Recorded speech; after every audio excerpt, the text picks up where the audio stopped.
I've been holding on to this for a while, not sure how to even start explaining the absolute mess that unfolded. But screw it. Here goes. I'm 32, single, and run my own plumbing business. Not exactly the kind of job that gets a round of applause at family gatherings, but it pays damn well. I make six figures, have 3 trucks on the road, and a solid team of guys working for me. Most importantly, I love it. There's something satisfying about fixing things, about knowing that when I leave a job, I've actually helped someone.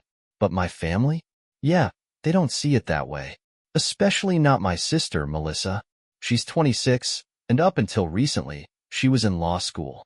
Smart, ambitious, and, according to our parents, the one who was going to make something of herself. And guess who was footing the bill for her fancy degree? Me. That's right. For the past few years, I've been covering her tuition, $43,000 a year, plus extras. Laptop, books, all the little things she absolutely needed to succeed. And I did it because I wanted to help. Because she was my sister and I figured, if I had the means, why not? Turns out, I was a fucking idiot. A week before Christmas, Mom called. Which was already weird, because she never calls just to check in. If Mom is on the phone, it means she wants something. But this time, she didn't want something from me. She wanted something to tell me. We think it might be best if you sit this one out, she said, her voice careful, like she was breaking bad news. I frowned, switching the phone to my other ear. Sit what out? Christmas, sweetheart, she said. Melissa, well, she's trying to make a good impression on Zach's family, and we just think. I blinked. Wait. You're uninviting me from Christmas? Mom let out a slow sigh, the way she always did when she was about to feed me some bullshit. It's just that Zach's family is very particular, she said. His father's a judge, his mother's on all these charity boards. Melissa thought, well, we all thought that maybe, for this year, it'd be better if you. I laughed.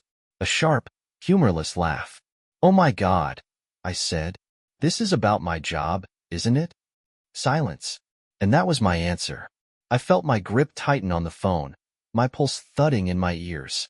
You're actually uninviting me from Christmas, I said, my voice quieter now. Because I'm a plumber. Mom sighed again. But it wasn't guilt. It was annoyance. Like I was being unreasonable. Sweetheart, you know how these professional circles are. Melissa just wants to make the right impression. Maybe next year, when your career has developed a little more. Developed more? I repeated, my voice sharp. Mom, I own my own business. I have employees. I make more money than most lawyers. But because I don't wear a suit and tie, I'm not good enough to sit at the damn dinner table? Josh, she said, her voice full of forced patience. It's not about that. No? I shot back. Then what is it about? Silence. Then, finally, she said, just don't make this a big deal, okay? We'll see you for New Year's. I let out a breath, running a hand through my hair. Yeah, I said. Okay. And then? I hung up. I sat there for a long time, just processing. I had worked my ass off since I was 18, built something from the ground up. I'd been supporting myself and this family for years. Hell, I was the only reason Melissa was even able to afford law school in the first place. And yet, I was still embarrassing, still not good enough. I swallowed hard, trying to push down the anger, but it was bubbling up, thick and relentless. Then my phone buzzed again. A text from my cousin, Ashley. I probably shouldn't tell you this, but I thought you should know. Melissa's been telling people you're just a plumber, and that she didn't want Zach's family to know about you. She was talking about it with your parents last week. I'm really sorry. My stomach dropped. She'd been planning this. This wasn't some last-minute decision. This wasn't just about Christmas. Melissa had been hiding me for years. And yet, my money? That was fine. That was acceptable. That was the moment something inside me snapped. I opened my laptop, logged into the law school's online payment portal, the one Melissa had set up for me when she first started. The one where I sent $21,500 every semester like clockwork. And I canceled the next payment. 2 weeks until it was due. Let's see how she likes that. I didn't hear from Melissa for a couple of days after I canceled the payment. which wasn't surprising. She probably hadn't even checked yet. Melissa wasn't the type to stress over things like deadlines or bills. She just expected things to work out. Or, more accurately, she expected me to make sure things worked out. So, I waited. And then, she called. I was in the middle of replacing a busted water heater when my phone started buzzing in my pocket. Melissa's name flashed across the screen. I smirked, wiped my hands on a rag, and let it ring. Then it rang again, and again. By the fifth call, I finally picked up, more out of curiosity than anything else. I barely got out a yeah before she started talking. "Josh," she said, her voice all sweet and casual, like we were best friends catching up. "Hey, I've been trying to reach you." I leaned against the truck, waiting for her to get to the point. "Yeah? What's up?" A tiny pause, just a beat too long. "Oh, she said, laughing lightly. "Just checking in. It's been a while." I raised an eyebrow. "Huh, that's funny. You never check in." Another pause. Then she let out a nervous little ha. "Come on, Josh," she said, her voice dipping into fake hurt. "You're making it sound like I don't care." I let the silence stretch. She cracked first. "So, my tuition payment is due soon," she said, forcing a light tone. "Just wanted to make sure everything's good with that." And there it was. I almost laughed at how predictable she was. "Yeah, about that," I said, shifting my weight. "I've been thinking. I don't think I'm paying anymore." Silence. Then a short, breathy chuckle. "Wait, what?" "I'm done," I said simply. "No more tuition payments." Her voice instantly sharpened. "Josh, that's not funny. Not joking." She sucked in a breath, and for a second, I could hear her trying to recalculate, trying to figure out how to spin this. But you promised," she finally said, her voice a little too controlled. I shrugged, even though she couldn't see me. "Yeah, when I thought we were family. But apparently, I'm not good enough to even sit at Christmas dinner with you. So, why the hell should I keep paying for you?" Josh, that's not the same thing," she snapped. "No?" I said. "Explain it to me then." She let out a frustrated breath. "You don't understand what it's like in these professional circles. Zach's family. His dad is a judge. His mom. These people judge everything, okay? If they knew I had a—" She stopped herself, but it was too late. I felt something cold settle in my chest. "If they knew you had a what?" I said, my voice flat. She didn't answer. I laughed, shaking my head. "A plumber? Say it, Melissa. You didn't want them to know you had a plumber for a brother, did you?" "That's not fair," she nearly shouted. "I was trying to make a good impression. You just didn't want them to know where your tuition money came from," I cut in. "Because God forbid they find out your fancy law degree was paid for by a guy who gets his hands dirty for a living." She let out a sharp breath. Then, she switched tactics. "Josh," she said, her voice suddenly fragile. "If you don't pay, I'll have to drop out." I didn't say anything. "I mean it," she continued, her voice rising. "I don't have that kind of money. If you do this to me, my life will be ruined." I sighed. "Guess you should have thought about that before you decided I wasn't good enough to acknowledge." Then I hung up. She called back immediately. I ignored it. Then came the texts. "Melissa, Josh, please just call me back. Let's talk about this." "Melissa, you're seriously doing this to me? After everything?" "Melissa, you're being petty and ridiculous. Grow up." "Melissa, answer me." I turned off my phone. The next day, Mom called. And, just like that, the next phase of the meltdown began. I knew it was coming. Mom never called just to chat. If she was on the phone, it meant she was about to lecture, guilt trip, or emotionally manipulate me into doing something I didn't want to do. And considering Melissa's full-blown meltdown, I had a pretty good idea which route she was taking this time. I let the phone ring for a while before answering. "Josh," Mom said the second I picked up, her voice already tight with manufactured concern. "We need to talk." I sighed. "Let me guess. Melissa called you." "She's devastated," Mom said, her voice breaking like she was on the verge of tears. "She says you're refusing to pay for her tuition, out of spite." I laughed. "Oh, So now it's out of spite? That's interesting. Because last I checked, I was too embarrassing to be at Christmas. But apparently, my money isn't. Josh, Mom said, her voice dipping into that frustratingly patient tone she always used when she thought I was being unreasonable. This is different. How? I shot back. Explain it to me. She hesitated. Just for a second. That was about making a good impression, she said finally. You know how these things work. People in Zach's family, they move in certain circles. Melissa was just trying to make sure they never found out she had a plumber for a brother. I finished. That's not what she meant, Mom said, exasperated. Oh, really? I said. Because it sure as hell sounds like that's exactly what she meant. Mom let out a deep sigh, like she was trying very hard not to lose her patience. Josh, she's your sister. You promised you'd take care of her. Something about the way she said it, the expectation in her voice, like it was my duty, made my stomach turn. No, I said, my voice steady. I promised to help her when I thought we were family. But it turns out, family only matters when it's convenient for her. You're being so childish, Mom snapped. You're going to let her throw away her future over a petty misunderstanding?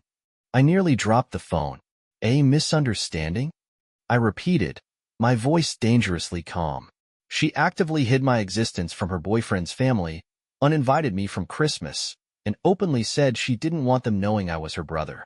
But yeah, Mom, sure, just a little misunderstanding. Mom stayed quiet for a second. Then she switched tactics. Honey, she said, softening her voice. Think about how hard Melissa has worked for this. She's almost done with law school. She just needs a little more support. I pinched the bridge of my nose. You mean my support? My money? She doesn't have anyone else, Mom said. I snapped. That's not my fucking fault, Mom. I said, my voice rising for the first time. Melissa had years to appreciate what I was doing for her. She had years to treat me like an actual brother. And instead, she treated me like a dirty little secret. Mom let out a shaky breath. Josh, please. You don't understand. No, I cut in. I do understand. I understand that as long as I was useful, Melissa could tolerate me. But the second my existence became an inconvenience, I was disposable. Mom sniffled. If you let her drop out, it'll ruin everything. No, I said, my voice calmer now, colder. She ruined it herself. And then, I hung up. Hashtag, that should have been the end of it. But of course it wasn't. 2 days later, I was at work, going over a job site estimate, when my phone buzzed. A text from Ashley. 911. Melissa just posted on Facebook that she's losing everything because of you. I sighed. Of course she did. I opened the app and, holy shit, Melissa had written a long, dramatic post about how her bitter, resentful, insecure brother was ruining her life. She painted herself as the innocent little sister who had worked so hard, only to be blindsided by her jealous brother, who had suddenly pulled the rug out from under her, out of sheer spite. But the best part? She said I had always hated how she was the successful one in the family, that I had always been bitter about her getting a real education while I was just a plumber, that this was my revenge. I nearly choked on my coffee. Melissa? Successful? Melissa had never worked for anything. Her whole life had been a series of handouts, from our parents, from me. She had never paid her own bills, never had a real job. And yet, here she was, acting like she had built herself up from nothing, and I was trying to tear her down. I scrolled through the comments, fully expecting my family to be backing her up. But surprisingly, most of them weren't. Aunt Marie, wait, wasn't Josh paying for your school? Why are you acting like he owed you that? That was his money. Uncle Ray, I don't get it. You didn't want him at Christmas because of his job, but his money was fine? That's messed up, Melissa. And then, the absolute best comment of them all. Zach, her ex. So, let me get this straight. You lied to me about your family, acted like your brother didn't exist, used his money without a second thought, and now you're trying to turn yourself into a victim? Damn, glad I dodged that bullet. I wheezed. Holy shit. Melissa must have seen it too, because less than an hour later, my phone exploded with calls. I let them go to voicemail. Then the text started coming. Melissa, WTF is wrong with you? Melissa, you made Zach comment on my post? Melissa, answer me, you fucking loser. Melissa, I swear to God I will make you pay for this. Ah yes. The final stage of Melissa's breakdown, blind rage. I smirked, turned my phone on silent, and went back to work. Because for the first time in years, I didn't have to give a damn. I thought Melissa had finally hit rock bottom. I was wrong. Because 2 days later, she showed up at my business. I was in the middle of talking to Mike, one of my lead guys, about a big commercial job we just landed when my phone buzzed. A text from Ashley. 911. Melissa just posted that she's heading to your shop to make you face what you're doing to her. She seems unhinged. I barely had time to process that before the front door slammed open so hard the damn bell nearly fell off. And there she was. Melissa. Makeup smudged, hair a mess, eyes wild. She wasn't just pissed. She looked desperate. The entire shop went silent. My guys. A couple of customers waiting for estimates. Even old Mrs. Robertson, one of my regulars, who'd just come in to schedule a repair for her water heater. I forced myself to stay calm. Melissa, I said, crossing my arms. You're making a scene. Her eyes locked on me. You, she hissed, marching up to the counter. Then, in front of everyone, she slammed her hands down and practically shrieked. You're ruining my life. Jesus Christ. A few of the guys exchanged looks. One of the customers, a middle-aged guy just trying to get a quote for a leaky sink, slowly put his phone down like he was about to witness some grade A reality TV. I exhaled slowly, keeping my voice calm. Melissa, you need to leave. She ignored me. You are the most selfish, bitter, pathetic excuse for a brother I have ever had, she spat. All because your precious feelings got hurt. You're trying to destroy my future. I blinked. Melissa, you banned me from Christmas because you were embarrassed by my job. That's not the same, she snapped. I tilted my head. You're right. Because I didn't owe you anything. You made your choice, Melissa. Now you get to live with it. She let out this frustrated screech and turned to the nearest customer. A sweet old lady, Mrs. Robertson. Can you believe this? Melissa demanded, voice shaking. He's my brother, and he's doing this to me. Mrs. Robertson slowly took off her glasses and looked her up and down. Then, in the calmest voice imaginable, she said, Honey, you did it to yourself? Melissa's face froze. I don't know what's going on here, Mrs. Robertson continued, but from where I'm standing, you've got a brother who was paying your way, and you didn't appreciate it. Now you're throwing a tantrum because the free ride is over. Melissa opened her mouth, stammering, but no words came out. Then Mike stepped forward. He's a big guy, built like a damn truck, been with me since I started the business. And he just crossed his arms, staring her down. Ma'am, he said, his voice deep and serious. I think you should leave now. Melissa looked around, realizing that no one was on her side. And instead of leaving with whatever dignity she had left, she snapped. Fine, she screamed, knocking over the clipboard we kept on the counter. I'll tell everyone what kind of piece of shit you really are. I'll post about this all over social media. You think people will want to work with someone this heartless? I just smiled. Go ahead, I said. Make sure you include the part where you banned me from Christmas because you were ashamed of my job, but still expected me to pay your tuition.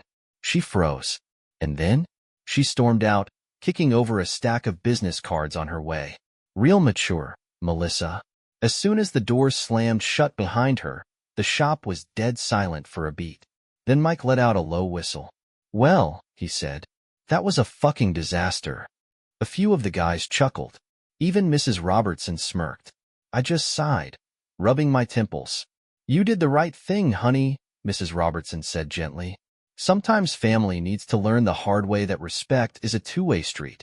I just nodded, still feeling the adrenaline crash. I thought that was the end of it. I was wrong, because 2 days later, Melissa showed up at Zach's parents' house. Uninvited. Ashley called me, dying laughing. Dude, she wheezed between laughs. Melissa went to Zach's house. To beg his parents for money? I sat up. You're shitting me. Nope, Ashley said. She told them this whole sob story about how she was about to lose everything. Didn't mention the part about hiding you, obviously. I snorted. And? Oh, it gets better, Ashley said, grinning through the phone. Zach's dad, the fucking judge, just looked at her and said, "Young lady, if you're trying to be a lawyer, you should know that attempting to manipulate people by telling half-truths is not a good start to your career." I wheezed. No way. Oh, it gets better, Ashley said. Zach told me she started crying, but his dad just went, "I think you should go now." I leaned back, grinning. So what? She's out of options? Oh, totally, Ashley said. She's trying to get a private loan, but guess what? She needs a cosigner, and nobody in the family has good enough credit. I laughed.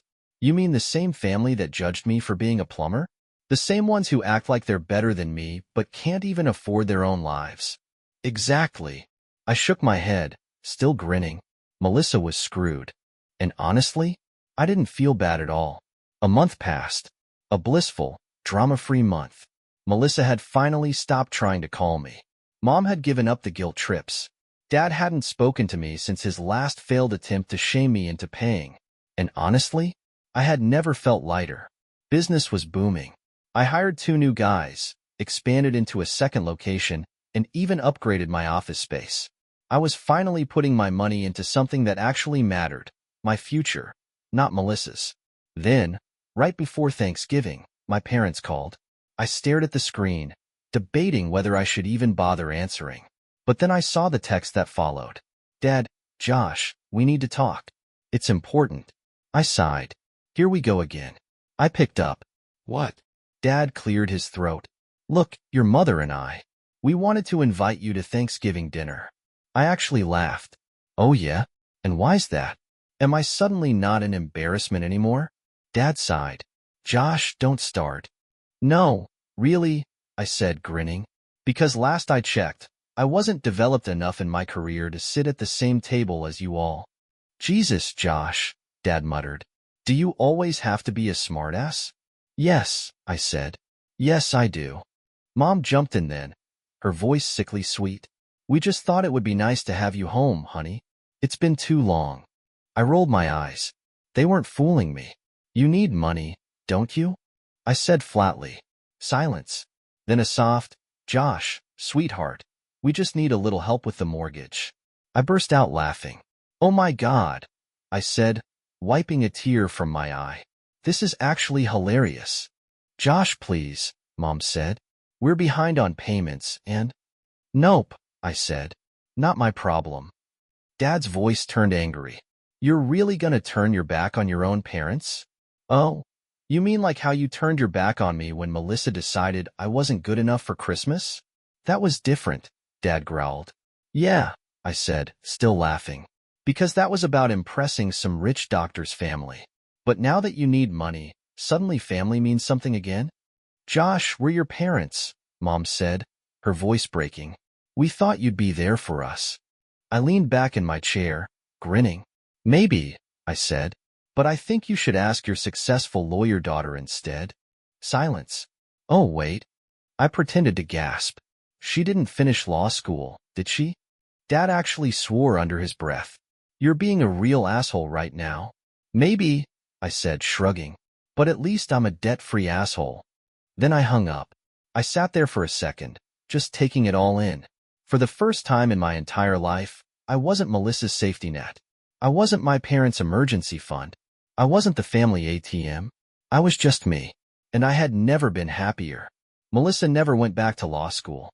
She tried applying for private loans, but surprise, surprise, no cosigner, no approval.